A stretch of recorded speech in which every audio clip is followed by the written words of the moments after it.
In Heavenly Places, a devotional by Ellen G. White. In the Hands of the Potter, January 22nd. But now, O Lord, thou art our Father, we are the clay, and thou, our potter, and we all are the work of thy hand. Isaiah 64, verse 8. In his word, God compares himself to a potter and his people to the clay. His work is to mold and fashion them after his own similitude. The lesson they are to learn is the lesson of submission. Self is not to be made prominent. If due attention is given to the divine instruction, if self is surrendered to the divine will, the hand of the potter will produce a shapely vessel. The excellence of a genuine connection with Christ comes with obedience to the words, "Take my yoke upon you and learn of me."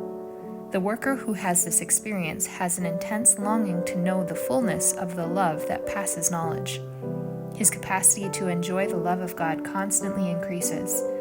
Learning daily in the school of Christ, he has a constantly increasing capacity to grasp the meaning of the sublime truths that are as far-reaching as eternity. He realizes that he is material with which God is working, and that he must be passive in the Master's hands. Trials come to him, for unless tested by trial and disappointment, he would never know his lack of wisdom and experience. If he seeks the Lord with humility and trust, every trial will work for his good. He may sometimes seem to fail, but his supposed failure to reach the place where he hoped to stand may be God's way of bringing his advancement.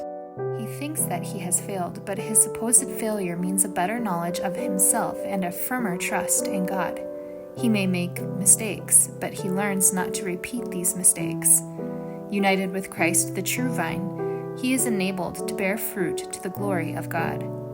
The Lord desires us to be meek and lowly and contrite, yet filled with the assurance that comes from a knowledge of the will of God. He hath not given us the spirit of fear, but of power and of love and of a sound mind. Who hath saved us and called us with an holy calling, not according to our works, but according to his own purpose and grace. 2 Timothy 1, verses 7 through 9.